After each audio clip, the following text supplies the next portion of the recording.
This is our focus on Good Morning Nigeria, the third edition of For the Week.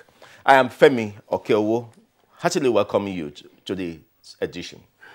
And I'm Kingsley Osadolo. I join my colleague Femi and also welcoming you to the program, reaching you as always live on the network service of the Nigerian Television Authority. We're Africa's largest television network and we are broadcasting from our Abuja headquarters studios. As always, in the course of the program, we have our regular complimentary segments, and these include the Super Review, business, sports, and others. Of course, Super Eagles were successful last night against the Libyans, triumphing 3-2, although we had 2 goals, and they lost those 2 goals with the equalizer by the Libyans. But then there was a last-gap effort, and the Eagles triumphed 3-2.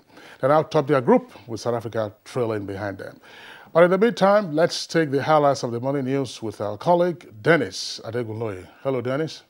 Good morning, Femi, and good morning, Kingsley. Good morning, Nigeria. Here is the morning news. President Muhammadu Buhari Tuesday spoke with Mohammed Liman, father of Hawa Liman, the International Committee of the Red Cross ICRC midwife who was slain by Boko Haram terrorists. A statement by Garba Shehu, Senior Special Assistant to the President on Media and Publicity, says in a phone call, President Buhari commiserated with the family and assured Ms. Liman's father that the Nigerian government did everything possible to save his daughter's life, expressing sadness that all the efforts turned out unsuccessful. He regretted that her commitment to helping victims of the Boko Haram insurgency ended in such a brutal way. President Buhari also spoke with Peter Mura, the president of the ICRC, extending condolences on the loss of the midwife. The president commended the ICRC for the great work they had been doing in Nigeria by providing healthcare services to victims of insurgency in some of the most affected areas. President Buhari appealed to the ICRC to continue their services in Nigeria and not to give up despite the unfortunate and painful loss of their staff. According to the president, Nigeria needs the ICRC, and the government will continue to do all it can to protect staff of the organization and other aid workers that are providing much-needed humanitarian services in the Northeast region, which had been affected by almost a decade-long conflict. The desperate manner in which the nation's youth dared the Sahara Desert and Mediterranean Sea to take menial jobs abroad is hurting the pride of Nigeria. President Muhammadu Buhari said this while exchanging views with the outgoing High Commissioner of the Republic of Namibia. The president promised to put a stop to the disturbing trend by making the country livable again. President Buhari noted that Nigeria and South Sudan have a lot in common as regards developmental aspirations. Although even for Nigeria, he said it has not been smooth sailing all the way, but things are not much better, and now much better. And since the troubled country wants to share from Nigeria's experience, the federal government would support where it can towards achieving stability. The president, however, advised Sudan to keep making sacrifices to that and enable environments can be created, stressing that stability should be the #1 priority. Nigerians and the international community have been assured that the 2019 general election will not only be free and fair, but will usher the country into a more promising era of peace and unity and maturity. President Buhari stated this while receiving 4 new ambassadors accredited to Nigeria. The envoys from Japan, Russia, Brazil, and the United Arab Emirates presented their letters of credence. President Muhammadu Buhari told the envoys separately that Nigeria's political and electoral institutions have continued to evolve and strengthen skills and experience after each election. Now at another threshold, the 6th and in the series since return to democracy in 1999. The president said he expects nothing short of free and fair conduct. All the ambassadors who were treated to a befitting diplomatic welcome assured the president of working hard towards enhancing ties in key sectors of the economy while wishing Nigeria the best in the forthcoming elections. Senate has approved 53 billion naira for security agencies for the 2019 general elections. This was part of the funds requested by President Muhammadu Buhari in the Supplementary Budget and Environment 2018. Aggregate sum of 242 billion 245,050,100 naira be approved as payment for 2019 general elections for ANEC. In a similar development, the House of Representatives has approved for environment the sum of 831,259,220,000 naira and 255 naira to fund INEC for 2019 general elections that will be sourced from 2018 Appropriation Act.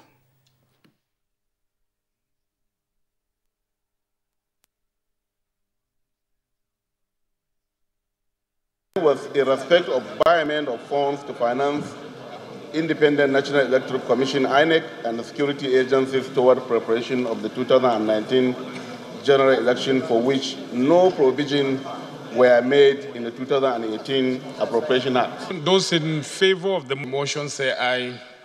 Those against it say nay. Ayes have it. Vice President Professor Yemi Osinbajo has warned that any developing economy like Nigeria that discounts the centrality of risk allocation principles in public-private partnership is doing so at its own peril. He stated this at the opening of a two-day public-private partnership workshop organized by Global Infrastructure Hub in collaboration with Nigeria's Infrastructure Concession Regulatory Commission, ICRC. He said the correct application of risk allocation principles in infrastructure projects is fundamental to bankability and the long-term viability of such projects. The Vice President described PPPs in infrastructure development as simply a practical wisdom, as governments lack resources to solely finance, build, and manage public infrastructure. At the workshop, attended by representatives from the 13 countries, it was revealed that $7.6 trillion is required to meet infrastructure needs on African continent between now and 2040. A memorandum of understanding was signed between the Infrastructure Concession Regulatory Commission and the Global Infrastructure Hub towards advancing the delivery of infrastructure in Nigeria and Africa. Information and Culture Minister Lai Mohammed is in London ahead of a series of engagements with major stakeholders and global policy shapers, as well as the foreign media.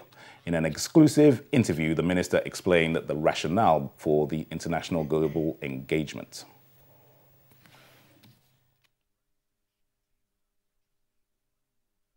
This becomes very important in view of attempts by naysayers to actually give a negative narrative about, happenings in Nigeria. So it's part of our,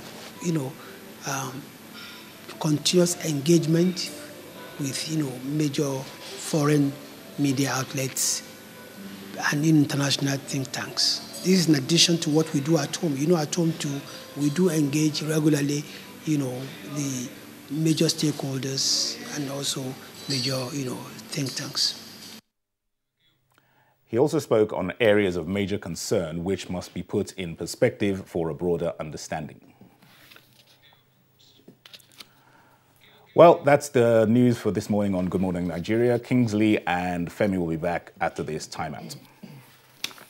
Unemployment, notably youth unemployment, features strongly in our party's manifesto.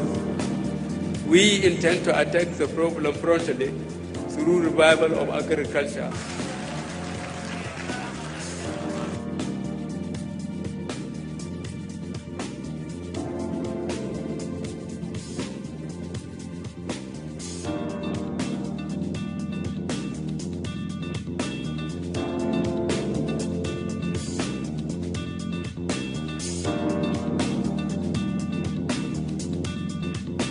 The 30K is going a long way.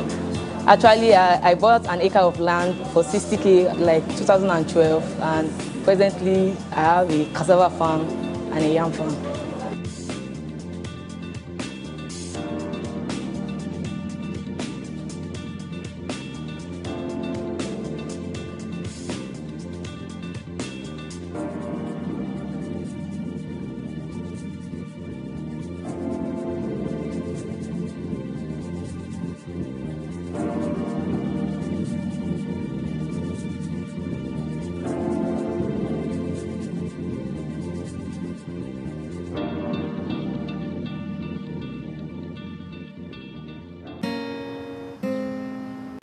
What's up? His friends didn't come.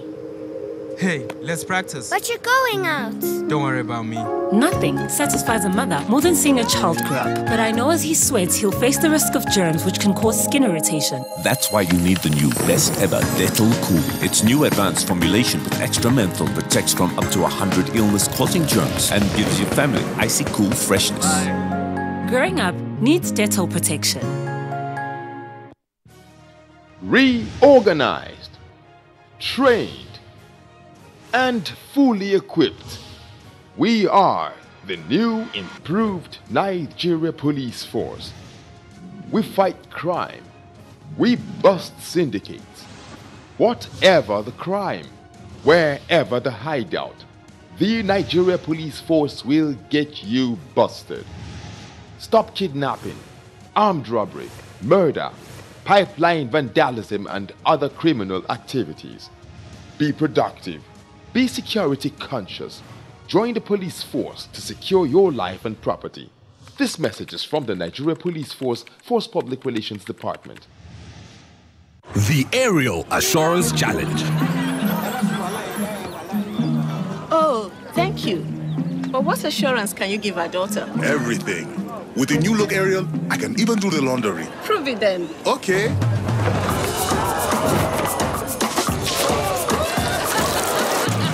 Let's make this stain even tougher. Now, let's wash the cloth with your detergent and with new look Aerial. Do you believe me now?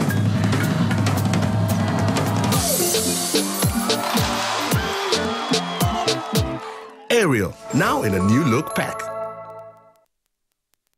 You in the air-conditioned office with the itchy throat. Strepsils. Girl in the spotlight with the raspy throat. Strepsils. You in the pollution. Yes, you. Dry throat. Strepsils. Hello in the downpour with the scratchy throat. Take Strepsils. Strepsils, with its soothing medicinal ingredients, will heal the harm done to your throat from external factors. Strepsils. Strepsils. Strepsils, for a dry, itchy, raspy, scratchy throat. Fake news which is shared for malicious purposes is a danger to our peace and security in Nigeria. Misinformation as fake news is a serious threat to our hard-earned democracy and promotes hatred and misunderstanding between our communities. We are all responsible for stopping the spread of fake news in its tracks. So, always check the source and credibility of any news item. Say no to fake news. This message is brought to you by the Federal Ministry of Information. The time has come again when we all gather at the Unity Forum to celebrate the uniqueness of our cultural diversity and showcase the beauty of our cultural creativity and ingenuity. It's the National Festival of Arts and Culture, NAFEST, in the Garden City of Port Harcourt, Rivers State. Come, let's celebrate our culture and heritage. Hold it 20th to 27th October 2018. Special features, dance drama, traditional wrestling, indigenous textiles and cuisine, arts and crafts exhibition, entrepreneurship roundtable, skills acquisition, and many more. 20th to 27th October 2018. Be a part of history. It's NAFEST Rivers 2018, the festival that unites the nation. Caring for the patients of typhoid and diarrhea is our responsibility. And these illnesses are often spread due to eating with unclean hands. So I recommend Dettol, as it protects from up to 100 illness-causing germs. That's why I want to be Dettol sure. Dettol, be 100% sure. Dettol soap is now also available for 100 Naira only.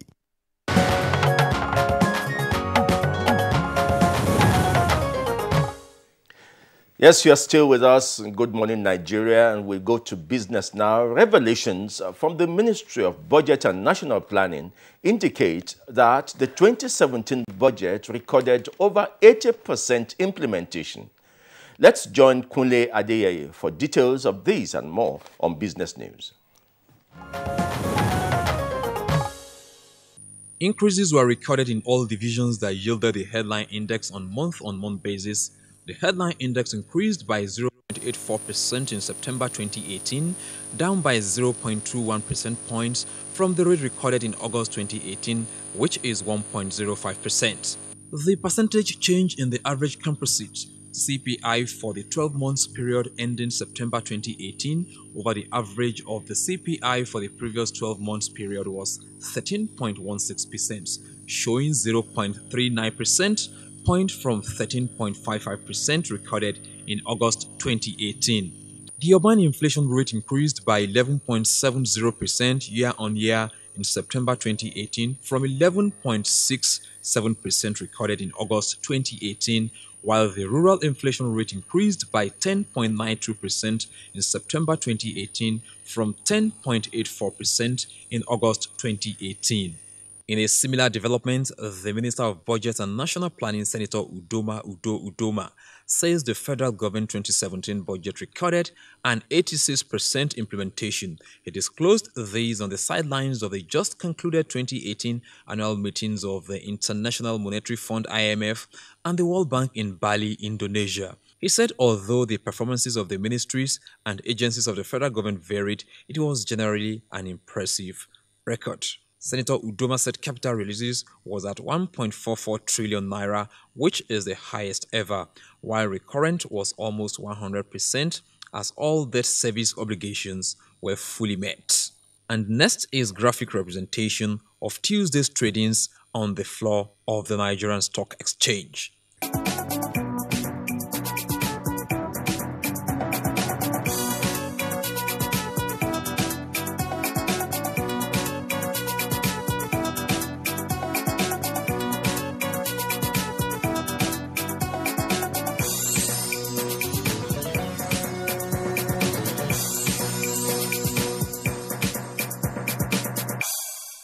With business news, I'm Kunle Adeyeye.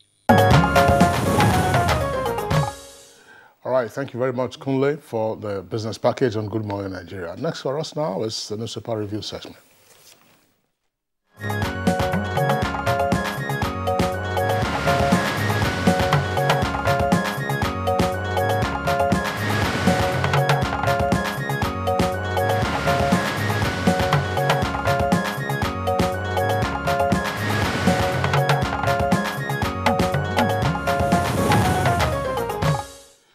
Newspaper reviewer Bayo Atoyebe is right here with us in the studios as always. Bayo, good morning and welcome to the program. Thank you, Kinsley. Good morning. Good morning, Femi. Welcome. Good morning, Nigeria. Yeah, your appearance is very bright this morning. Thank you. We're very delighted. Yes, we won 3-2, and that enhanced our position. We are now first in Group E. Oh, that's right. And that's very, very reassuring. We now have a final match, November 16th, with South Africa, and with them 1 point behind us. Even a draw will see us through. And that's at home here in Nigeria. Yes. That's right. But of course, South Africa did the unthinkable, if you like, not too long ago when they defeated Nigeria on home soil. They had never beaten Nigeria in the past. So there should be a grudge match, as it were. You know, Nigeria should seek to exact their own pound of flesh. But regardless, congratulations to the Super Eagles and Bayo Atoyebe. I know that you were awake to watch that match. I did as well. All right, we have Daily Trust, Punch, The Authority, New Telegraph, and others. The Punch is a very busy front page, so we just take it right from the top to the bottom. Inflation rate rises to 11.2%. That's on page 25. That's the Punch. Row in Senate over $3.8 billion subsidy payment probe. Page 25. And Fayemi sworn in says Fayoshe's government was an error. That's page 10. Atom picks running mate, says he'll respect powers separation. Page 40. And 2 earpieces there beside the nameplate of the Punch newspaper, 2019 elections. Reps approved Buhari's 242.2 billion naira request. And Nigerian firms will construct $4.3 billion LNG Train 7, and that's according to the Nigerian Content Development Management Board. Late story, it's on the immediate past governor of Ekiti State. EFCC Grace Fayoshe asks ex-governor to return 1.3 billion naira. 2 riders. I never received money from Dasuki. Dasuki is a former national security advisor. And that's according to Fayoshe. A drama as Wike, Fani Kayode, or Zekome follow ex-governor to EFCC's office. And that's what the photograph, of course, on the front page of the Punch is showing. In red cap there is Fani Kayode. Next to him in glasses, it's Wike, governor of Rivers, with his sparse mustache. And then EFCC, I'm here, with a baseball hat. That's Fayoshe. You can see him with a backpack. There was reports indicating that those were some of his personal effects as well as toiletries in the event he needed to pass a night or more at the EFCC office. And to his right is Zekome. Now, this is a story that has been all over the news since yesterday. Outrage over killing of Red Cross worker. Details of that story can be found on page 3. Outrage over killing of Red Cross worker. And 400,000 unclaimed PVCs in Benue. That's according to INEC, and Taraba communities panic over insecurity. Bandits kill 4 travelers in Adamawa, and Kebbi court remounts 14 new dancers. FCT Corp dismissed for obtaining 1.5 million naira under false pretenses. That's 419.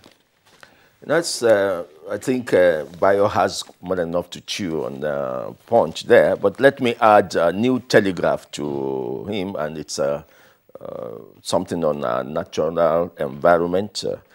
Reps, that's on page 34 of New Telegraph. Reps task NEMA on flooding in Bayelsa. And Bayelsa is really at the neck of flooding this year. We go to authority, and we'll take a few stories on INEC. On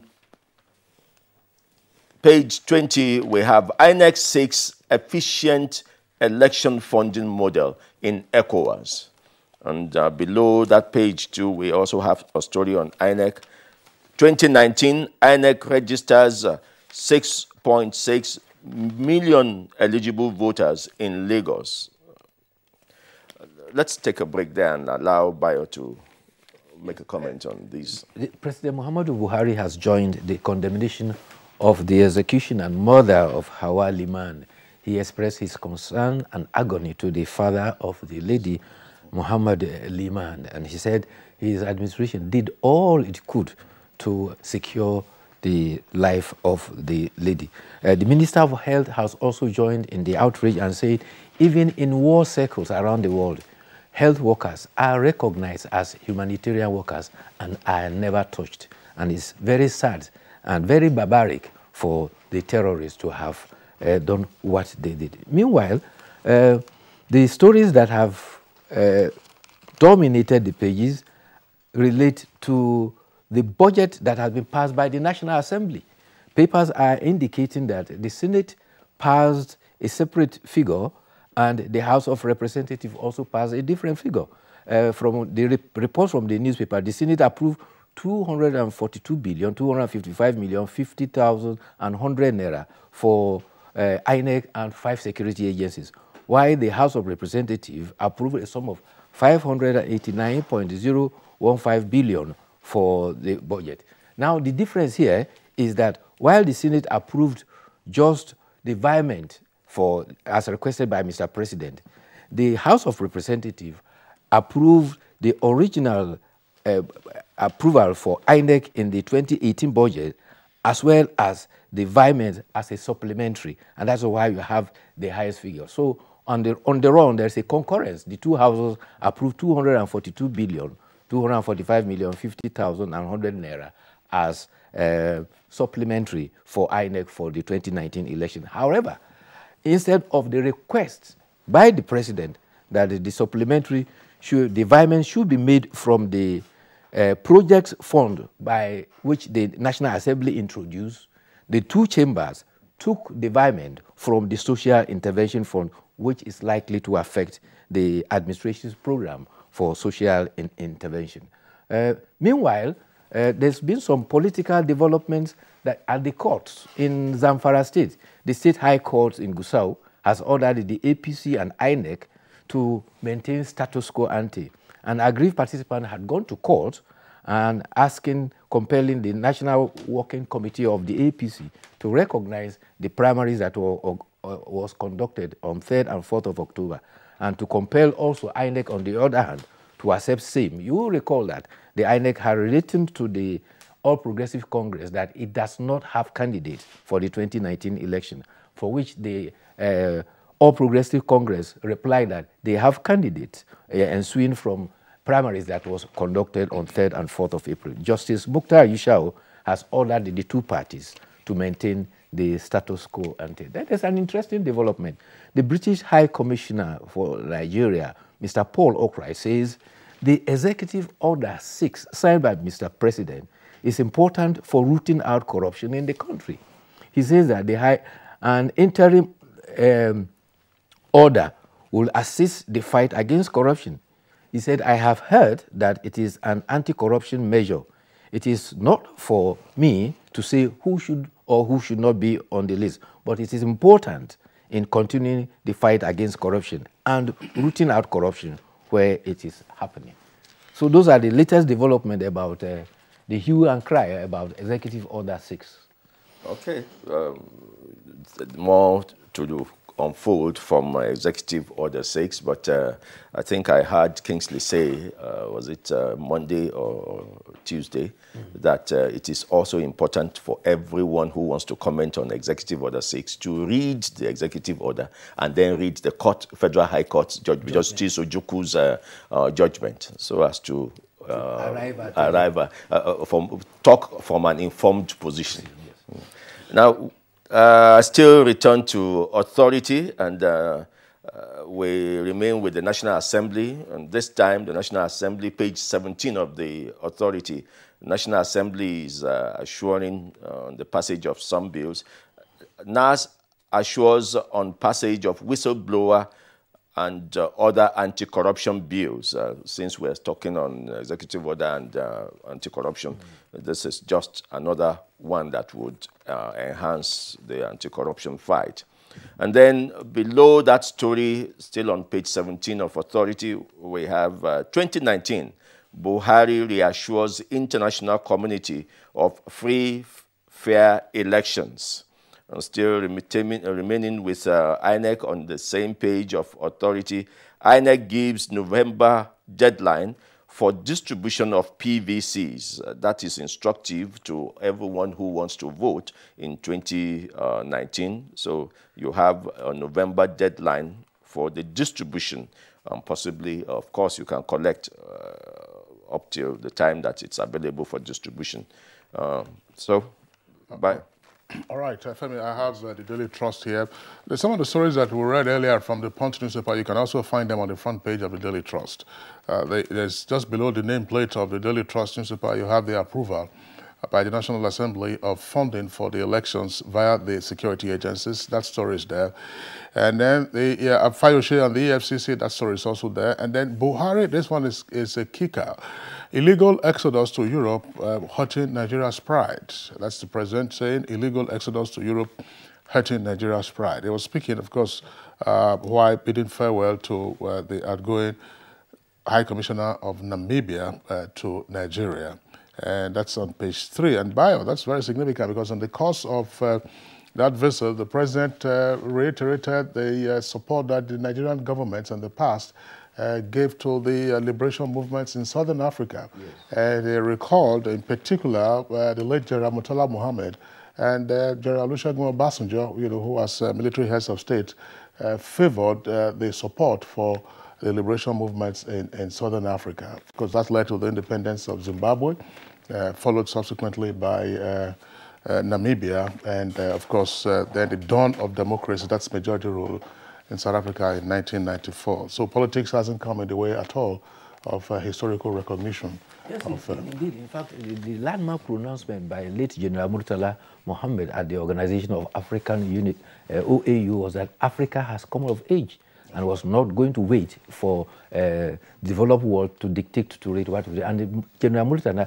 championed the cause of the independence of Zimbabwe, Namibia, and eventually apartheid in South Africa, which was followed through all through the other military regimes. And in fact, the democratic governments gave material and all necessary diplomatic support for the liberation of those nations. Yes. But you recall that at that time, Nigerian students also made contributions. Yes. Yes, so we called the so-called South African Relief Fund. Yes. Yes, Nigerian students were making contributions.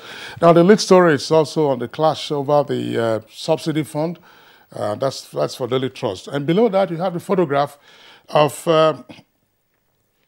the new governor, returning governor of Ekiti State. That's Dr. Kayode Fayemi. He had a 4-year break and back again on the saddle. He was sworn in yesterday at Ado Ekiti. That was a very elaborate ceremony. And right there at the foot of the front page, you have militias killing 5 travelers in Adamawa, page 4, and PDP appoints Saraki as presidential campaign DG. Armsgate, fresh trouble for ex-CAS Amosun. CAS stands for Chief of Air Staff. And that's on page 6. Amosun was Chief of Air Staff under the Goodluck administration.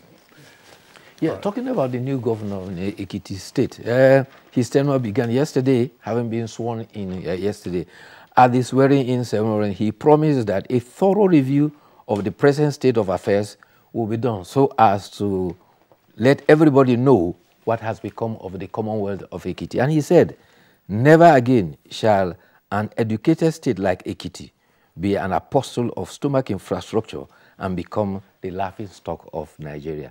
The president was represented by the secretary to the government of the federation, and he reiterated that the governor will serve Ekiti with passion, commitment, and candor. The APC chieftains were all there, and they were also in attendance 2 former governors and 7 current APC governors. Meanwhile, Governor Ayodele Fayoshi made correct his threat that he's not going anywhere and he will report to the Economic and Financial Crime Commission. He was accompanied by the governors of Rivers State and Mr. Femi Fani-Kayode as Barrister Ezeo Kome. He was asked to write a statement about 1.3 billion he allegedly received from the office of the Secretary, National Security Advisor through a former Minister of Defense. And he is said to have written that his statement. Meanwhile, there's a human interest story that I'd like to draw your kind attention to. A 20-year-old lady yesterday took her father to Magajingari Sharia Court in Kaduna for the father's refusal to allow her marry a man she loves. She said that she has attained marriageable age, but her father is refusing to accept her heartthrob.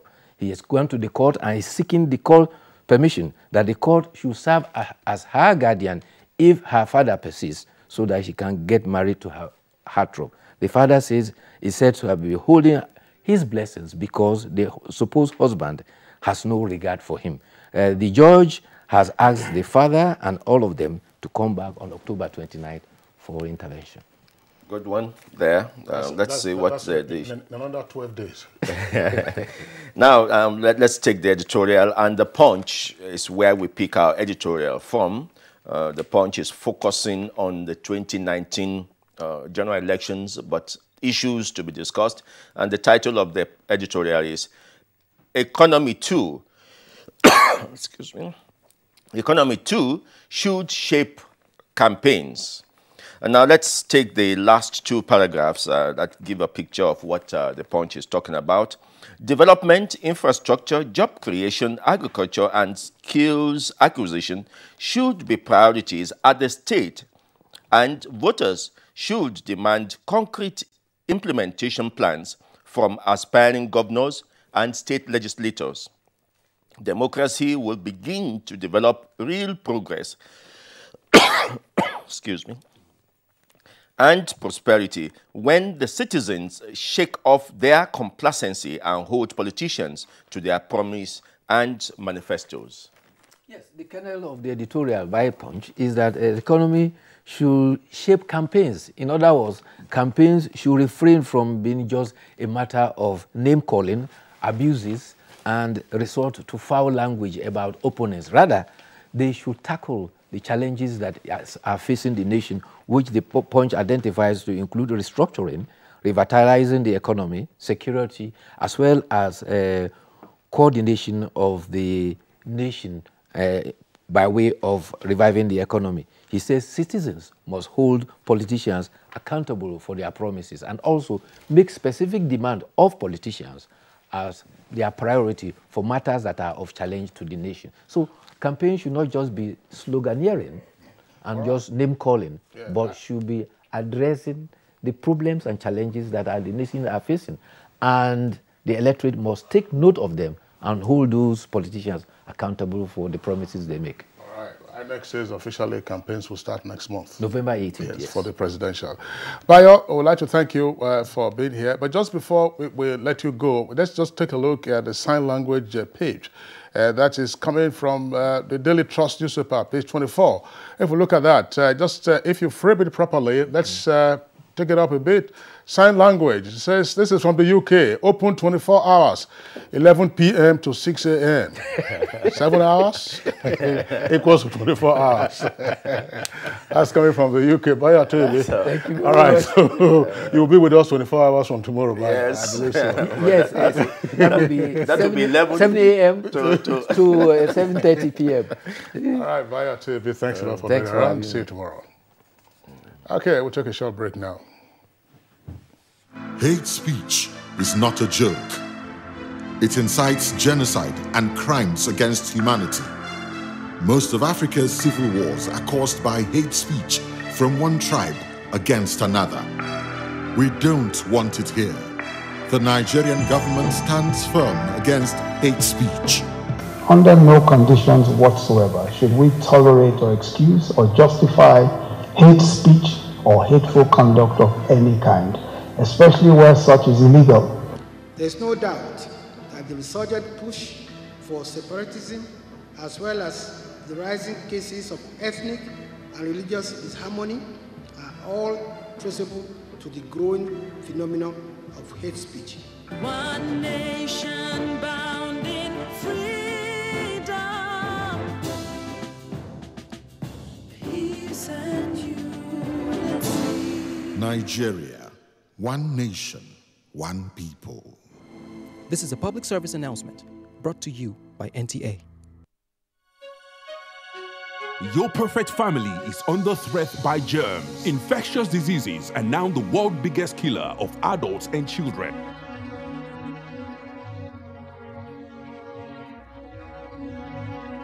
These infectious diseases are caused by germs. They are everywhere. An average human being comes in contact with over 1 million germs daily in unclean water, dirty surfaces, in the toilets, on cuts and wounds, on your clothes. Germs can cause deadly diseases like typhoid, diarrhea, flu, and cough. To protect your family from germs, use the power of Dettol's One Cup Full for surface cleaning in your bathing water, in your laundry water, for first aid to protect your family from up to 100 illness-causing germs. Introducing Dettol Antiseptic Liquid in Sachet for only 40 naira. Endorsed by the Nigerian Medical Association. These days, people get their news and information from more media sources than ever before. Some of the news and information given are fake, unverified, doctored, and manufactured to create confusion, stir disaffection, and cause disunity. Before you believe or share any news, ask yourself, is this real? Is it from a credible source? Is it verified or verifiable? Fake news is dangerous, whether you do it for fun or for political gains. Real people can get hurt. Fake news, don't create it, don't spread it. This is a public service announcement from NTA. Helen! Your kitchen gets 10 out of 10. Thank you. This also gets a 10. Should we see the toilet now? Sure. This gets just 1. It is clean. But not perfect 10. Better than my detergent and bleach? Impossible. Challenge? Try the new Apic 10X. Compared to bleach and detergent, Apic sticker formulation removes yellow stains times better, giving you a sparkling clean toilet. Wow. Now you also take that Apic 10X challenge. Also available in 200 ml pack.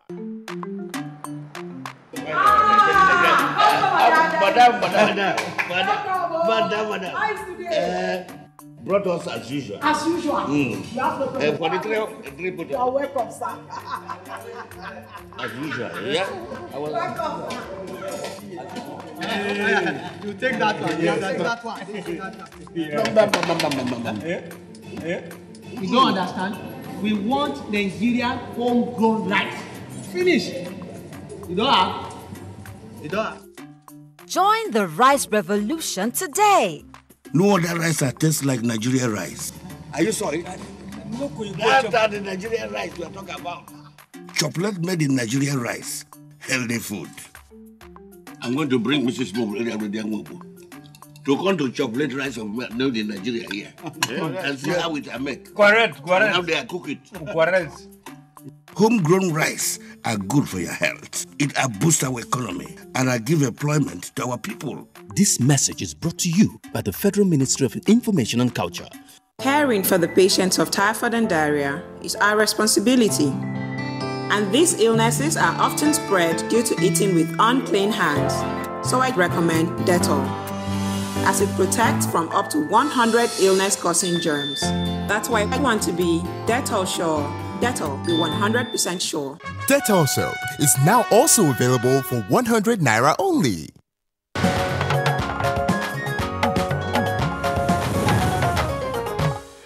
All right, you're welcome back, and it's still Good Morning Nigeria, reaching you live on the network service of the Nigerian Television Authority. As we indicated at the opening segment of the program, our conversation segment this morning is focusing on food security in Nigeria. Now, as a backgrounder for that conversation, and before we bring in our guests, let's join our correspondent, Gaba Muhammad Natala, with a report.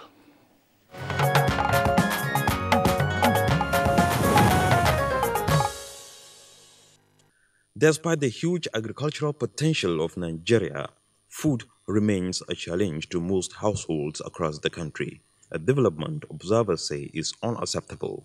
Deeply concerned about social and environmental constraints, such as adverse climate conditions that bring about low yields, communal land conflicts occasioned by insecurity, analysts insist on coordinated efforts to surmount these challenges to attain food security. Poor harvest, rise in food prices, inadequate storage for food crops, coupled with low funding in the agricultural sector, necessitated households to remain highly dependent on assistance to meet their essential needs in different parts of Nigeria. Experts, however, say this challenge is a global phenomenon, leading to malnutrition and starvation among the poorest populations the world over. So far, the present administration has changed this perception with huge investment in agriculture by paying attention to the implementation of national programs to ensure food security. The federal government also encouraged the private sector as well as financing institutions to cushion the plight of the Nigerian farmer through access to loans. This created an enabling environment for both small and large-scale farmers to increase storage and processing and has provided job opportunities among other benefits. In the meantime, what monitoring mechanisms has government put in place to ensure sustenance? At what capacity is production moving to achieve food sufficiency in the country? Is there a long-term approach to sustain food production? Guests on Good Morning Nigeria will be throwing more light on these issues today.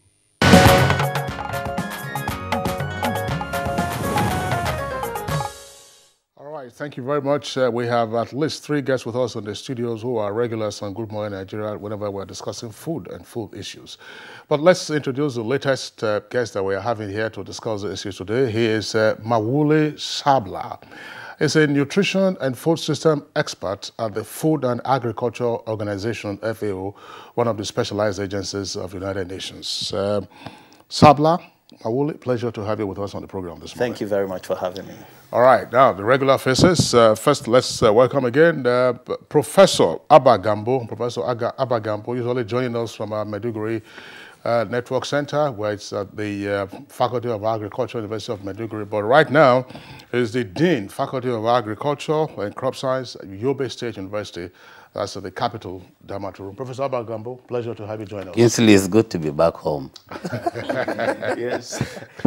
And you're also joining us is the President of Farmers Association of Nigeria, Architect Kabir Ibrahim. You're welcome to Good Morning Nigeria. Thank you very much. Thank you. We also have with us another regular, the National Coordinator, National Agricultural Foundation of Nigeria, Dr. Samuel Nagadu.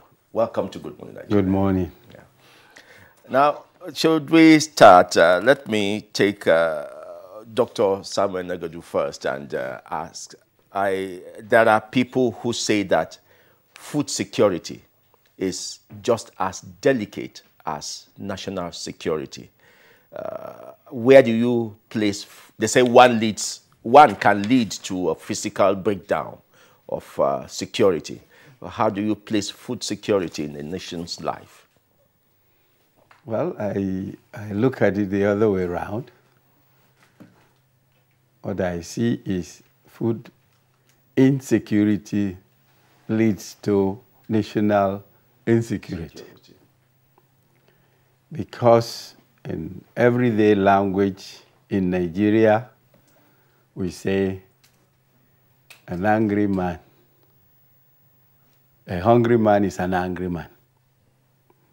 And so, in Nigeria, right from Abuja through the spread of this country,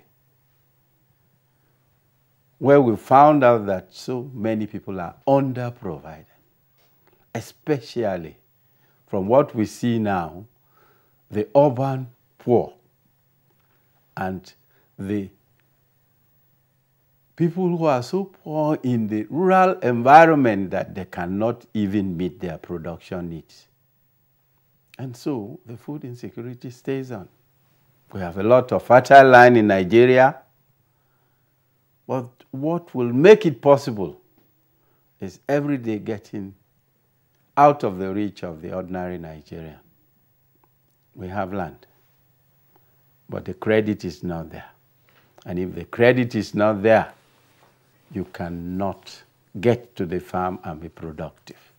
So I still maintain the fact that if we don't have food security, we are going to have a lot of national insecurity. Now, let's also, let's take your thoughts, Mawule. Let's take your thoughts about the delicate placing of these two issues.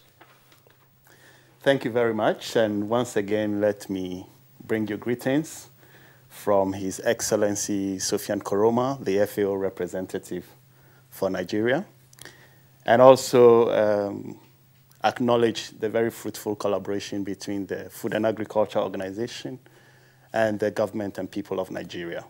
And His Excellency, the President, is really passionate about nourishing Nigeria, not just feeding Nigerians, but nourishing Nigeria. Because following on the MDGs to the Sustainable Development Goals, the states and governments decided to ensure that the SDG 2 is focusing on food security, nutrition, and sustainable agriculture. Because we have realized that it's not sufficient to just have food. Nigerians must be nourished. And what does it mean, being nourished? Being nourished implies that you are able to diversify your production so that your population have access to diversified food of different nutrient sources. So there is an aspect of food security that is referred also to as hidden hunger, where your population are deficient in essential micronutrients.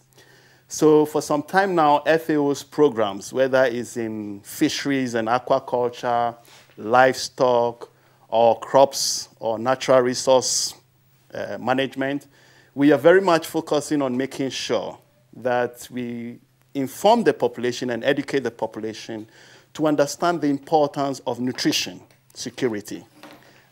Making sure that women are capacitated. The only way to this world is through a woman. So we want to make sure that our women are in optimal nutritional well-being so that even at birth, they give birth to babies that are already healthy because they themselves are are very healthy and in optimal nutritional well-being. And those children have the right birth weight and are able to grow up in an environment that ensures optimal health, optimal nutritional well-being. So when we are talking about food security, there is that aspect that ensures nutrition security, which is an investment. For every dollar you invest in nutrition, you obtain as much as $16 to $32 according to The Economist. So we want to make sure that our population are in optimal health so that even when they go to the farm, their productivity increases. And we ensure that they are able to produce what they need. Over 70% of our population are in agriculture. We first of all have to meet their needs. There is a significant amount of food waste and food losses because we do not have the technology to process and transform them and organize the market in such a way that the food is available both physically and economically in terms of financial access, because we are all not farmers. But if you are not a farmer and you want to buy food, you should have access to the food you want to buy. And you must buy food and diversify your food supply base so that you meet your nutritional well-being. So this year's World Food Day is really focusing the Director General of FAO, His Excellency Graziano da Silva. Let me just jump in there, Yes. Mawule Shabla, so that we get the other two guests Right. who haven't spoken on this to make their foundational statements. Professor Abagambo, from your perspective, what is the status of Nigeria's food security? Thank you very much, Kinsley. Good morning, Nigerians. Now, I want to start from the basics. Let's just define the concept of food security first so that we can lay a foundation. Right. The Food and Agriculture Organization of the United Nations at the Food Security Convention says food security is the availability, affordability, and a balanced diet for a particular individual. Availability means the food is there. Affordability means that individual has the per capita income to get the food, and then the food must be balanced. Balanced in the sense that all the nutritional status that a man needs for the day must be included there. But then it now went a little bit further, talking about not just the human population, but then even the animals in a particular country, both domestic and not domestic, you have to feed them. The animals in the zoo, the animals that are in the forest. So now the food security concept becomes something much more bigger than what we were actually talking before. Now your question is, what is the perception today? From the Northeast, I'm happy there are some very interesting news. Most of the IDPs that we are always talking about have gone back to their lands. Some have done substantial farming, most especially in Yobe State, where no IDP camp exists presently, and then all of them are back to their lands. They are all gone back to the farm with plenty of good news of harvest, etc. But then when you look at the typical food security scenario in Nigeria, Kinsley, Nigeria is still not food secured. Why? Not. Because with the rainfall pattern, most farmers went to the farms. Access to credit for the first time in the history of Nigeria, we got a single digit of 9%. And I must commend the federal government and the Minister of Agriculture for that. For the very first time, we're getting a single digit of 9%.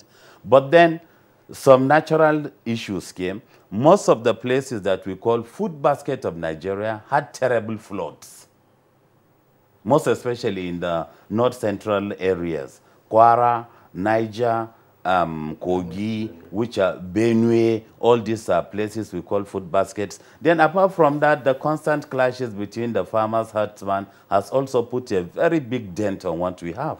And even in Borno State, where I come from, the insurgency is still there. The fertile areas of Borno State, where you have the Lake Chad Basin, fertile soils where we do plenty of rice and wheat before, Southern Chad project, etc., those areas are still not accessible.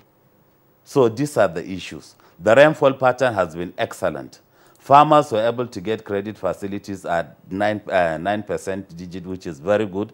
Then, of course, the farmers were actually heavily mobilized in so many states. And in the Northeast, I must give credit to the FAO because they were actually given some seeds and some little fertilizer to the IDPs that went back to their original location so that they can begin to pick up the bits and pieces of their lives. And then mostly all of them were farmers. So they farmed. They farmed actually. But then the little skirmishes here and there has actually made the production not to be available for the whole of Nigeria. Is there a special reference or a special parameter for ascertaining food security? Is food security determined on a year-to-year basis, or is a trend? I mean, you can be you have food security one year, food insecurity another year, or when you look at the totality of it, so over a period of time, 5 years behind, 5 years ahead, you have food security. How do you frame food security in terms of space and time? Professor Gambo, before I bring in architect Kabir Ibrahim. Okay, now we are talking about the human population of Nigeria, which is about 193 million. The estimation is that by 2030, we are going to be 250 million Nigerians. Let me give a typical example. Rice, for example. Rice and stew happens to be one of the commonest meals in most homes. When we came, they said the total demand for rice for 180 million Nigerians is 5 million metric tons. And at that point, that was about 3 years ago, Nigeria was producing only 3 million metric tons. The remaining 2 million metric tons has to be imported, and it was costing the government about 517 billion naira per annum. So now the question is how to close the gap. Closing the gap means you have to do certain things. And the first thing we said, which the government took, was instead of planting rice just once, we can actually go ahead and do the 2-season planting, which the president launched in Kebbi State in November 2015 and has given boost to so many farmers in the northwestern region. And then another thing that is of very importance that we must know is, it's not a kind of situation that is dynamic. This year, we have good harvest, so everybody is happy. 180 million Nigerians are all going to bed with their tummy full. That's the issue we are talking about. It has never happened, Kingsley. Since our independence, Nigeria has never achieved the kind of food security goals we're talking about. Never. All right. Thank you very much, Professor Bagambo. Let's bring in architect Kabir Ibrahim. Architect Ibrahim, from your perspective, what is the status of Nigeria's food security? Well, it's far from where we want it to be. There is a lot of food insecurity all over the place, but a lot of efforts are in place to make sure that this is achieved and sustained. The new policy promoting agriculture now is bringing in so many people who are hitherto in other activities. Even people in the petroleum industry are taking up agriculture. So it is hoped that everybody would look at agriculture as a business rather than a form of subsistence. And that way, so many investments will be put there. And credit lines would be open as there is some liberalization of the percentages that banks charge. And there are so many windows that like the CBN and other sectors are opening and making available to farmers. So we believe that in time, with the right kind of push, and if this tempo continues, we'll be able to sustainably provide food security for Nigerians. Mind you, there are many, many things that have to come to play for you to sustain this. You must be able to store what you produce, to reduce the loss in harvest, to also be able to process what you do. And you also must be able to have a marketing mechanism. Because if I produce yam, for instance, I don't eat yam all year round. I will have to use money to buy other things that I don't produce. So I must be able to sell my yam at a very good price to be able to afford rice or anything else. So it's a mixture of so many things that you have to do to attain that. If you take the United States, for instance, most people there are full grown. They are not short, stunted like me, because there is the availability of food and at an affordable price, and you will be able to earn sufficient money to buy food. In Nigeria, we have to look at the whole gamut of these things that make life better, and everybody has to make contributions. government, the private sector, and everybody else. It would seem, therefore, that focus must change from the previous idea of just eating. There's a proverb in Yoruba that says, "Omo mi mi o yo ni mo mo." Then ki se pe mi ejeran. In those days, you could tell a child would say, I am not full. That is permissible. But I have not eaten meat. Nobody wants, I mean, that's luxury. It would seem, therefore, that attention must change into some scientific mode of determining what food security is, not just availability. Yeah. How then do we carry the large majority of Nigerians along in this area of selecting the productive part of feeding? You have said it all. We must change our mindset as to what is food. And what do you mean when you talk of food security? It doesn't mean just food. It means food that is balanced, as Prof said. It has to be nutritiously valuable to you. You don't take egg, for instance. You should not look at eating egg a day as luxury. I am essentially a poultry farmer. The international standard is that a person should eat 1 egg a day. If in my village irrespective of age? Yes. In fact, the cholesterol level or contribution is very minimal when it comes to just egg. People are misunderstanding it. There is a good cholesterol and bad cholesterol. A contribution of good cholesterol from egg is very good and very high and desirable for growth, for wellness and all that. Now, coming to the global thing, if you take the school feeding program that we are witnessing today, there is a mixture of so many things, protein, carbohydrate and all that in a small pack at probably 70 naira. But a choice of these things is being deliberately made so that they contribute to the wellness of the individual. It's not just anything. Maybe if you just put gari for 70 naira, there is nothing, no protein, nothing, no semblance of it or anything, it will not work. It will just be food. So we must make a deliberate effort to provide for people what is really, really, really balanced. People must eat what is balanced to be productive. Someone alluded, doctor alluded to the fact that you must eat well and have a balanced and nutritious diet to be able to even go to the land. He is very realistic in Nigeria today because the level of mechanization is still very low. I foresee a situation, maybe in my lifetime, when there will be so much mechanization that the population of our farmers will reduce to probably less than 10%. Today we are like 70%. In the United States, the farmers are only 2%. In France, they are only 3%. There is mechanization. So as we get mechanized, the numbers of the people in agriculture will reduce. And the commercialization will come in, processing will take effect, and we will even be able to export processed produce. All right. Thank you very much, Architect Kabir Ibrahim. Let's bring in again Mawule Sabla of the FAO. From the FAO perspective, what is its perception of the food security situation in Nigeria?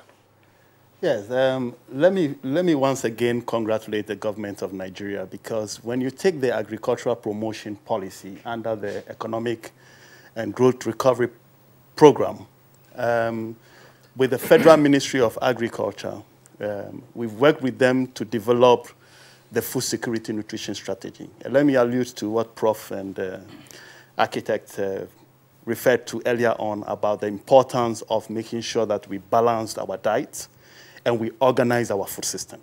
Because Nigeria has a huge potential, not only to feed its close to 200 million population, but even to feed West Africa, other African countries.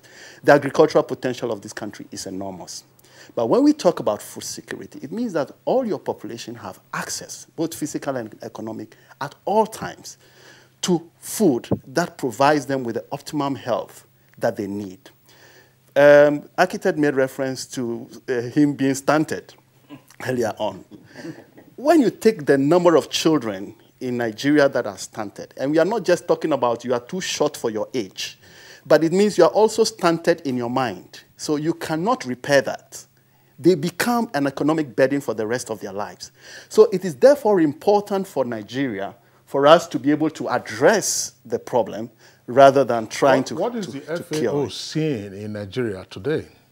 What we are seeing is that there is increasing investment in not just the normal way of doing farming, but trying as much as possible to organize the agricultural system, the food system, in such a way that we are able to identify what are the available nutrient sources. There are a lot of our indigenous foods that are disappearing. Moi, for example, is one of the very nutritious diets that you find in this country. Diversified vegetable sources in Nigeria. How do we educate Nigerians to understand the value of these foods? So one of the things that the FAO is doing is to make sure that the agricultural extension system, we embed nutrition education into the agricultural curriculum of the training of the agricultural extension officers. Architect made reference to the school feeding program. We want to make sure that children, right from childhood, understand the importance of nutrition. So nutrition education should be included in the curriculums of our schools, from primary to secondary, even to the university level. Then people are informed, because sometimes it's not that we do not have access. We have access, but we do not have the knowledge and the understanding of what to grow, how to process, how to even cook our food, so that we conserve the nutritional value of our food. Everybody should be, every Nigerian should eat 400 grams of fruit a day, and there are fruits in this country. Various indigenous local fruits are available. We need to add value to them, process them, make them available. Livestock, milk, yogurt, cheese. Talk about these commodities. They are there. They are available. Yeah, well that's Sabla. Thank you very much for your response. But I would like us to return to, if you like, the frameworks articulated by Professor Gambo and architect Kabe Ibrahim with regard to the concept of food security. Professor Gambo indicated at least 3 items in that mix. 1, availability. 2, affordability and balanced diet. We've spoken extensively on the issue of balanced diet. Right. Architect Ibrahim then introduced the aspect of storage, loss reduction, processing, and marketing. I would like Dr. Sam Negedu, let's now decompose all of these factors in the mix of food security. Availability, for instance. What are the challenges that Nigeria faces with regard to availability of food in the food security mix? They are enormous. One of them was mentioned by the President Afan. Storage, transportation. We have food perishing in localities. I had experience around the middle of this year in Taraba. I found out that major bridges were gone. And if you go, you find out that there's a lot of production in livestock and in crops. They cannot get out. And when they try to come out, they are not that affordable. We also have a global, beautiful picture removed from the realities of the localities. Now, the President Afan produces a lot of eggs. The eggs, the neighbors to his farm, most of them may not even be able to get out to buy, because most of it may go into the city of Kano, of Katsina. The awareness by even the local person that he should meet his nutritional demands is still not there. There is some common thing in Nigeria. They say, I eat 3 times a day, and you have mentioned it. Yes, my child ate gari this morning. He also ate gari this afternoon. And this evening he's going to have, we have enough gari. Is that something? This education mentioned by the FAO has to go to the grassroots level. But then, Professor Gambo will tell me that he's doing a lot of classroom job. The government at the state and the federal level have good intention. We want them to make that good intention reachable. Extension is still not what we wanted. Either encourage the private extension service so that this awareness can grow.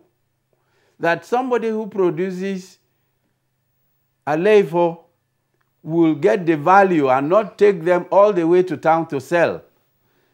You have people growing ugu at the back of their houses. They are not having enough minerals.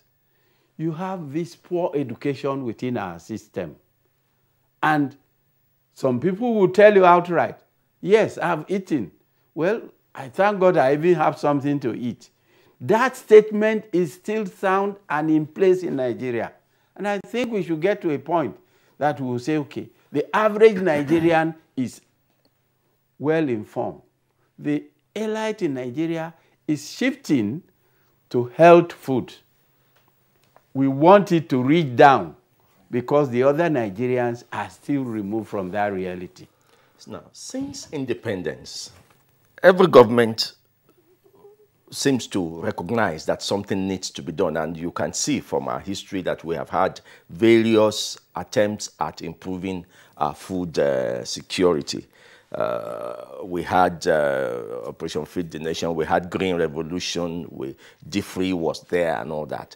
And now, we are where we are now. What, after all the different contributions, what is it that a government should be doing now, in terms of this sitting government and possibly a coming government, to redirect sharply, predominantly, our food deficiency? Something that becomes a national program, not just a slogan, but a direction that government begins to chart, that everybody follows. At one time, they told us everybody could farm. We all started to farm. But we still have this deficiency.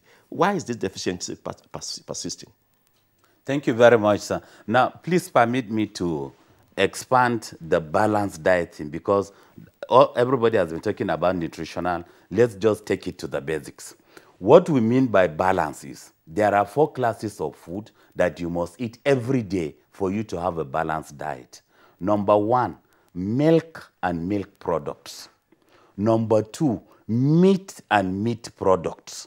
Number 3, grains and cereals. Then number 4, fruits and vegetables. If these 4 classes of food are never captured in the 3 diets or the 3 dishes you eat every day, then definitely, however great you are, however big you are not eating a balanced diet. But do you realize that our local communities have some of these things at their beckon and call? They just have it at the back. Mr. Okeo, I sincerely agree with you, but then let's just do a simple analysis quickly. Pounded yam with egusi soup. You understand? Yes. Pounded yam, pure starch. So you now have what I mean by the carbohydrates, you have that one. Then let's take at the egusi soup, depending on your pocket, that's how the soup is, right? So egusi, the egusi is there, melon, which is pure vegetable also with some proteins. Then you have the oil that is going to be there. So it's now taking charge of the other products I'm talking about. Then the meat and the fish. I said meat and meat products. Yes. You understand? But then after eating your pounded yam and egusi, excellently, you wipe your hands, you clean your hands. What happens to the milk and milk products? So that milk issue, it's the major thing that is hindering food security in Nigeria all over. Every individual is supposed to take a glass of milk per day, which is lacking in Nigeria, definitely. But then all the other 3 groups are there. Now to your question quickly, What can the government do sharply to make sure that the narrative is changed? And the only thing the government can do sharply to make sure that a new trajectory is brought into agriculture and food security is by mopping up the youths into agriculture. Today, there are 10.3 million youths that are out of school, and more than 90% of them are in the northern states. So what happens to them? And you have to feed them. So we want a situation whereby the government will come up with an intensive and motivational project that will endear the youths, all of them. You now see them parading after NYSC 2 years, 3 years, no job. So we want a kind of situation whereby you can motivate all the youths into agriculture, and that is going to change the narrative sharply. If, for example, every year the NYSC graduates are made to engage into some form of agricultural activities, the food security situation is going to change, definitely. And one thing with agriculture is something that you plant it and then you reap as quickly as possible. The issue of Dr. Negedu saying Alefo, which is amaranthus, the gestation period is just 21 days. You plant amaranthus today, exactly 21 days your amaranthus is ready, you go to the market and then you get the money. So it's a kind of physical thing, physical. Well, Professor Gambo, on the issue of availability and then the knock-on effect it has on affordability and ultimately, therefore, on balanced diet, Dr. Negedu gave a scenario. He says that we can find a number of communities that, despite the ongoing methods of agricultural production, there's a lot of production that is going on. I know we know seeds and seedlings are pouring in, and then there are efforts to ginger up agricultural production. But he then talked about the evacuation of the agricultural produce when they are available. Bridges have been washed out, and then the farmers are unable, therefore, to evacuate their produce.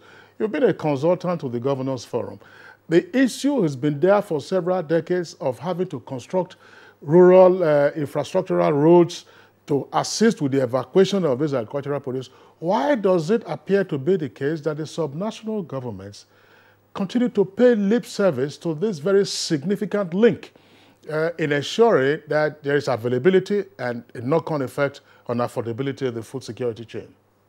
Thank you very much, Kinsley. In July 2001, the 19 northern governors consulted Admiral Murtala Nyako, Dr. Shetima Mustafa, and the present Minister of Agriculture, Chief Audu Ogbe, to come up with a Marshall Plan for the 19 northern states. The major recommendation that was given is, when you grow and then you harvest, what happens to it? So that's the value addition. Kinsley, 2001 to date, all the 19 northern states, none has put up a simple processing plant for any agricultural product. Let's take the issue of Kano State, for example. Kano grows plenty of tomatoes across the Kura, Churomawa axis. The tomatoes are there. But then the post-harvest loss, Kinsley, is 69% according to our statistics. So every 100 fruits of tomato that you harvest, 69 doesn't get to the table, it's rotten. So we now said, why can't the state governments put up a small processing plant based on your comparative advantage? If you are a citrus state, you can put up a small citrus processing plant. If you are an onion state, you can still put a processing plant to make the onions into flakes, whatever, etc. But the issue is, we did a peer review under the Nigerian Governors Forum, 36 states of Nigeria. Kinsley, the fact is, no state has a single agro-processing plant existing governmentally. There is none. And I stand to be quoted.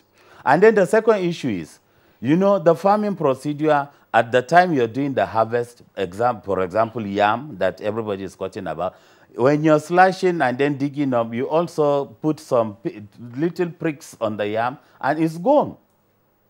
The tuber, once you just prick it, as little as possible, it cannot reach the market because the color begins to change right there. Your pawpaw, as you're harvesting, if there is a little prick somewhere, it can't reach. Even the bananas and the plantains.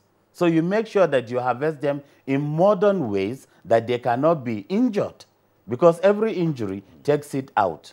So Kingsley, the most important thing is, whether we like it or not, the government has to come up with processing plants to add value. That is one. Then secondly, accessibility of roads, very important. Now the people at Taraba, all their yams are going to be rotten. The flooded areas, all the rice is already gone.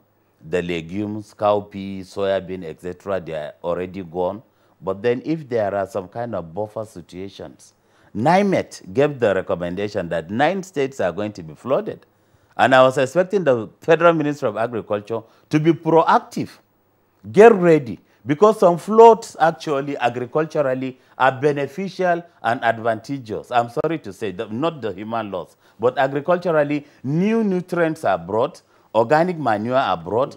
Exactly. So the soil becomes more fertile. So if the flooded area is now receding back, there are little crops that you can put, and then you can even gain more than what you have.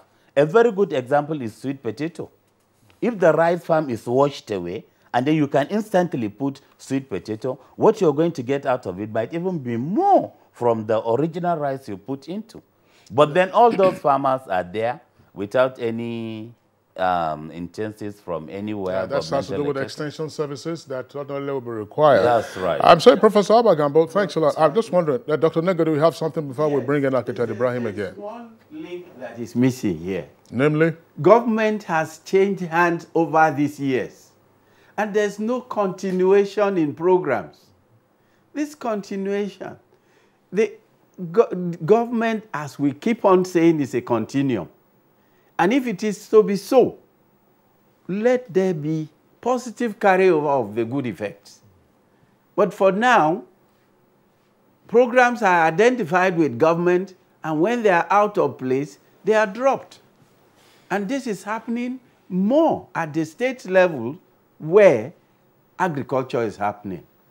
I don't know. Well, thank you very much, Dr. Negedu. Architect Kabi Ibrahim, this aspect of rural infrastructure, particularly with regard to roads and then access and then value addition, even at the cottage industry level, why have we not keyed in? Because from what you say and what you have said on this program and all other guests that we have had, look, even if we took subsistence agricultural production, excuse me, as we have it in Nigeria today, the chances are that our farmers are very productive. I mean, they could be more productive, but the post-harvest losses are significant. And then, of course, you have the cost that is added as a result of difficulty in evacuating the harvest. So what do we need to get right? Babangida, under his military administration, brought in DFRI, but right now, state governments hardly talk about that. I mean, some of them, I'm saying not all of them do. Local governments, they have been emasculated by the state governments. What do we need to do to reach the farms, to get to the farm gate much more readily, much more easily? And then also help with the creation or the establishment of cottage industries, if not by the government, but at least through facilities to enterprising individuals? There are many factors here that you need to look at. First and foremost, I do not subscribe to the notion that the state will provide cottage industries, processing places and all that. No, but the government will create the enabling environment for people to be able to do that. Fundamentally, the agriculture promotion policy is encouraging us, incentivizing us to be able to invest into agriculture as a people, just like we invest in other businesses. It is saying it is prudent for us to go into agriculture. As we elect our representatives, we should also ensure that they go in with the notion that they will do those projects that will enhance what we do in agriculture. If it be the provision of feeder roads, access and all that, we hold them onto it. if a person from my village aspires to become a member of the House of Assembly in my state, and we look at the nooks and crannies of our local government and find that the production areas are not accessible, and when they produce, they cannot take what they produce to the market, we will charge them to make sure that these places are opened up before we re-elect them. We will not encourage our youth to be giving money and motorcycles and drugs and all that, to come and campaign and all that. We will charge these people to do what is needed to make the majority of our people more comfortable, rather than just a few that they select. This is politics. Politics has to change. Our attitude to politics. This is what happens all over the place. If you go to rural England, there was a time we used to go to attend the Royal Agricultural Show. It was going on for 161 years in Stonehenge. If you go by train from London, Paddington Station, up to Manchester, left and right, you see animals grazing in plush green, and you see farms well developed, fenced, a lot of things happening. And then this place that is selected for the Agri Show is owned by the people, by the farmers. In fact, the Prime Minister of England does not go for any of the ceremonies. It is the Queen that goes. It is not government. No politics about it. People do agriculture, and they want to do it. The Queen is head of state. No, hang on.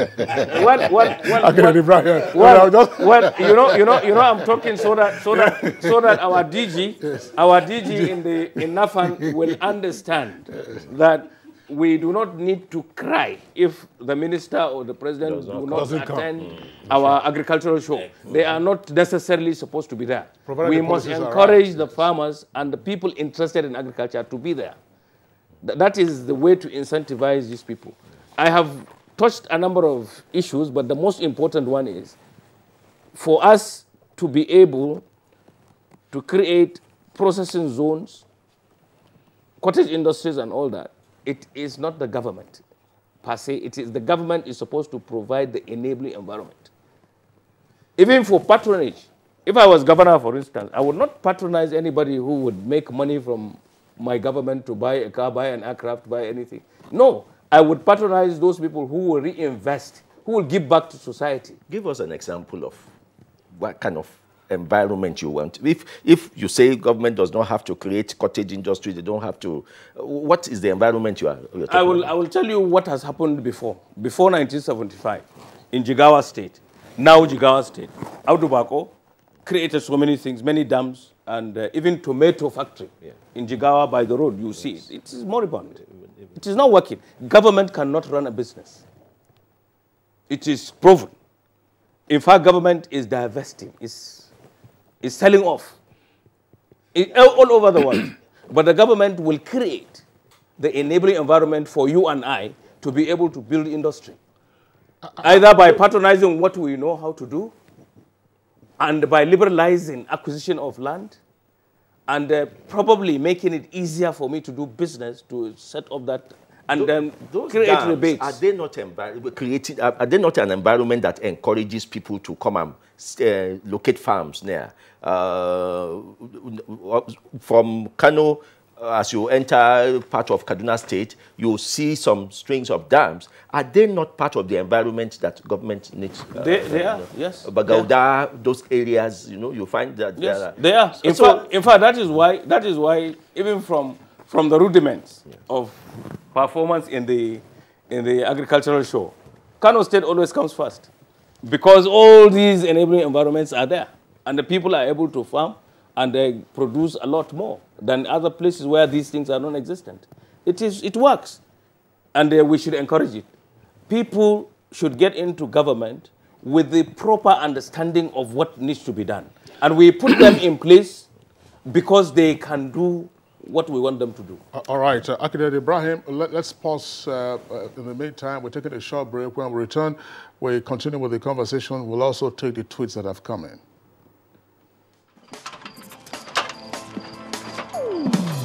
Oh boy, climb this thing now. Not be only to connect lights. Come you and yourself now.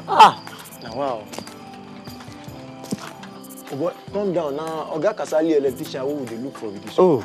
Oga Kasali, come help us fix this wire now. Ah, sorry. I no longer carry out illegal connection. It puts the lives of people at risk and can cause fire outbreak and disrupt power supply. I will never be part of anything that has to do with this any longer because change begins with me.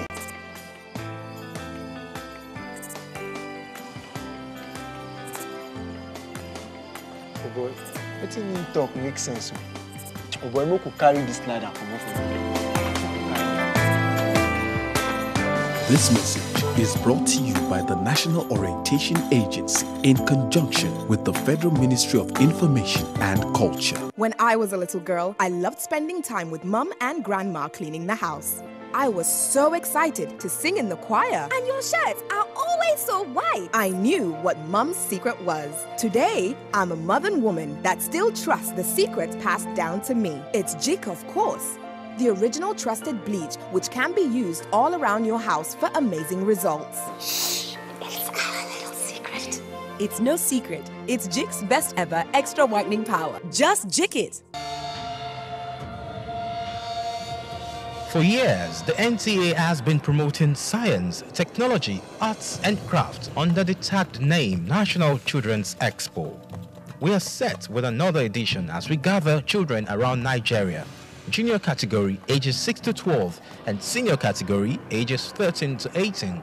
The theme for Expo 2018, achieving self-sufficiency in agriculture, meeting the challenges of security and exposition of alternative energy as pathways to national development. Date, October 21st to 25th, 2018. Venue, NTA Headquarters Arena, Area 11, Garki, Abuja. We are set to celebrate the best of innovation across the country.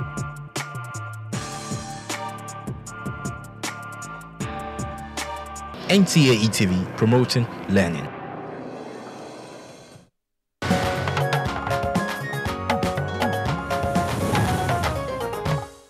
All right, welcome back from the short break, and it's still Good Morning Nigeria, and we're discussing food security in Nigeria. We have some tweets now. We'll quickly go through those tweets and then return to our guest. Dele Jack Solomon has this tweet. It says, the demand for food is greater than the supply in Nigeria.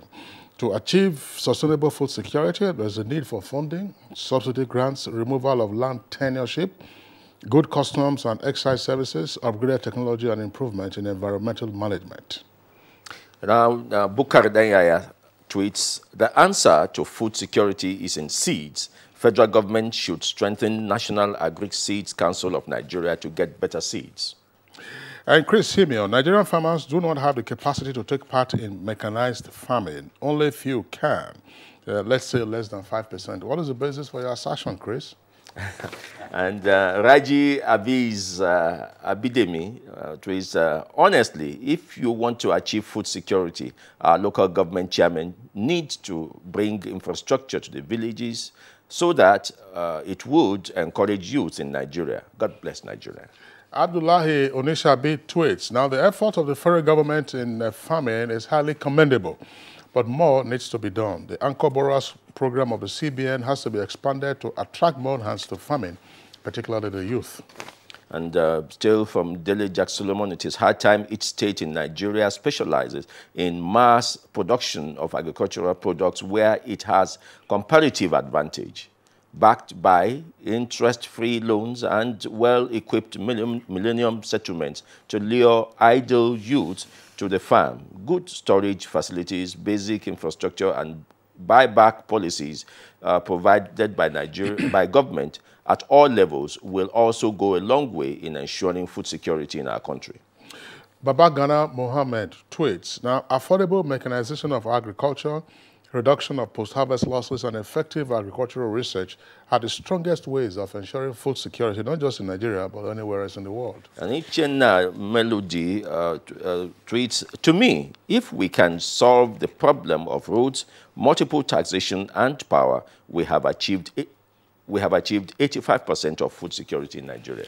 Anas Umar tweets, for Nigeria to achieve food security, government should make the sector attractive to the youth so that many more hands can come in. Not just that, funding is also something that we need to focus on. And from someone who calls himself on common sense, Nigerians, the president currently is embracing mechanized production as an easy way to boost agriculture. Well, let's just go down with, from our third set of tweets. Go to Suleiman Yahaya. Says that what we need to do more, especially, is engaging the youth with the aid of mechanization. That is channeling youth corps members, that's to say the NYC, during their primary assignment with the target of increasing crop yields as well as having the government as caretaker. And from Prince Simon, a country like Nigeria, where the population is increasing rapidly, should not ignore famine. If it dares, hunger and starvation will be the order of the day. That should not be our portion. Please let everybody go back to the farm. And lastly, from Kachala Mala, it says funding of agricultural research institutions is key in determining food sufficiency rights in Nigeria. But Femi, those are some of the tweets. I just wanted us to return to the issue of availability, evacuation, post-harvest losses, and before we get into the more elaborate issues of storage, that has to do with the strategic grains reserves and so on and so forth. That there is, for example, a place in Edo State. It's called Obadan. If you know the spelling of Ibadan, then instead of I, you make it an O.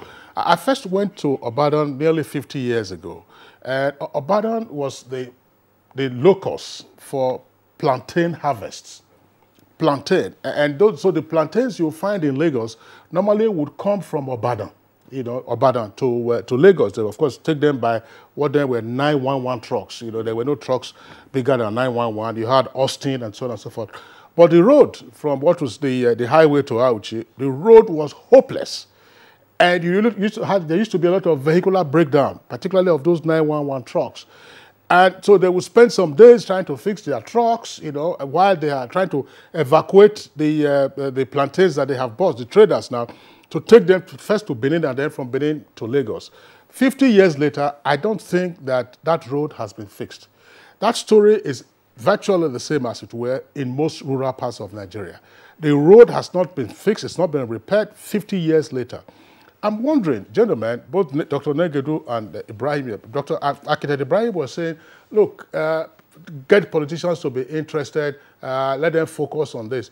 Has the agricultural body, you know, or have farmers as a body tried now to get themselves into a lobby group to persuade local governments, Algon, for instance, even though we know that they are emasculated, because these are roads, you know, within their province, their jurisdiction to handle, to say, look, these are the things that we need. Yes, we know you interact with the Federal Ministry of Agriculture, Agricultural Research, but in terms of having motorable feeder roads, will the agricultural unions try to take this part?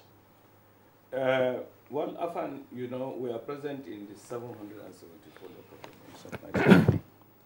And the peculiarities in the road conditions and farm to market access and losses that we suffer because of the bad condition of this, it's been a very, very serious problem to us. Recently, we had a West Africa and Central Africa conference on post-harvest loss in Yaradua Center. I wonder whether you were there. We are looking at the picture globally, you know, in these zones, in these regions of Africa. It is a very serious problem. And you have alluded to the fact that the local governments feel emasculated by the states and all that. We still go back to what I was positing, that for anybody to get mandate to represent us, we must come to them with a catalogue of demands that they must meet. If we do that, we make these things topical. People treat these things as priority. Otherwise, it is exceedingly difficult, even for a government in place, to be able to ascertain clearly what needs to be done in all the areas in Nigeria. It is important that we as farmers, as a group, work a little more to sensitize our people to form an advocacy block to to be able to talk to everybody, not only limited to the Federal Ministry of Agriculture or the state government or the even local government's headquarters. Even from the ward level, we must be able to come forward to say, look, this is our problem, address it, and catalog it, show exactly what, like the issue of Obada. Okay, I was in a conference, AATF conference in Kampala. In Kampala, I was given a food item on the menu every day for every meal, and it is their local, I don't know what they call it, it's made out of plantain. It is produced like gari. It is flour. Yeah, they make it like flour, and it is like fufu. Different soups are given. It is almost there every day. It is the common factor in all the meals that come. It is the common factor, and we can do that. We are only doing that to gari. Okay. We can do that to many of these things. As we begin to wind down on this discussion and look forward, we hear of Agenda 2030. What are the things that we can begin to look forward in this agenda that would help us reach where we want to reach? Thank you very much. Agenda 2030 and the Sustainable Development Goals. We are saying that zero hunger is achievable in our generation, in our lifetime. In fact, we produce enough food, sufficient to be able to feed everybody in this world. Of course, I will always say that food is something that we should not politicize. Like we made reference to it. I mean, it's fundamental for national security. But if you take the SDGs, you realize that nutrition underlines most of the 17 Sustainable Development Goals. So we are saying that if you're able to make sure that you put your population in optimal nutritional well-being, you will be able to drive your economic development in a very strategic way. But one of the factors that we have been missing is capacity, which has not come to the fore. We've spoken, Professor Negedo made reference to the need for education. But capacity is key. Even for small, medium-scale enterprises, you need capacity to be able for people to understand what they need to be producing. Documentation of operational procedures, record-keeping systems, most of our small, medium-scale enterprises, they don't have it. So when you change one staff, another staff comes in, they're doing things differently. Consistency in the way we plan. We have beautiful plans and strategies in place, policies and programs in place. But without the capacity and the continuous training to reinforce capacity, if you want youth to go into agriculture, you need to reinforce their capacity. You need to organize the system in such a way that you produce enough food technologists, you produce enough engineers, you produce sufficient, and make sure you retain them. Within the agricultural value chain. All right, Sabla, thank you very much. Professor Abagambo, still on the aspect of food security relating to storage, are we up to scratch with regard to our strategic grains reserves? There are 33 strategic silos in Nigeria, in 33 states. The silos, big silos, you have them in 33 states out of the 36 states. And Kingsley, to amaze you, that more than 99% of the silos are empty. So that is a basic fact. But then quickly I want to add that the losses are not just on the farm or on the road. Losses are also in the homes. So we have to bring, Nigerians are naturally wasteful people. Why do you have to cook more than what you need when you know that there is nobody you can give to? So the wastage is there. Kingsley, have you seen an angry woman peeling yam? She peels half of it off with it. So these are very important things, really. Cook that will be enough for the family. But then by the time you open the fridge, you see a goosey of day before yesterday, pounded yam of 3 days ago, and at the end of the day, when NEPA goes up, you have to throw everything into the dustbin, etc. No, we are very wasteful. Dr. We have to take into your closing thoughts, please, on this discussion. We need to maintain consistent education of our farming populace and sustain this issue of our awareness that insecurity in food supply can create a destabilizing role in our polity and checkmate our growth. Thank you. All right, Dr. Samuel Negedu, of course, is the National Coordinator of the National Agric Foundation of Nigeria. We'd like to thank you for being part of our conversation. I do hope you follow up with architect Kabir Ibrahim with regard to creating an advocacy group to the subnationals with particular focus on feeder roads as well as greater attention to agricultural production and evacuation. Thanks a lot for being with us on the program. Of course, architect Kabir Ibrahim, one of our regulars, president of Farmers Association of Nigeria. Thank you for being with us today.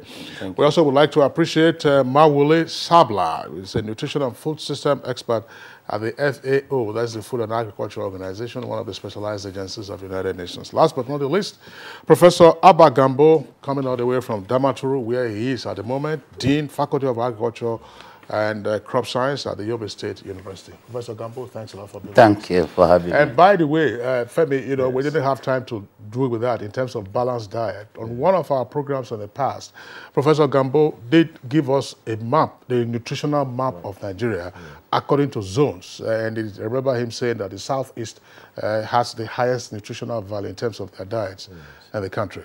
So that does it for us in our conversation segment. Let's go over now to sports. Appearances. Here we go then for this Group E.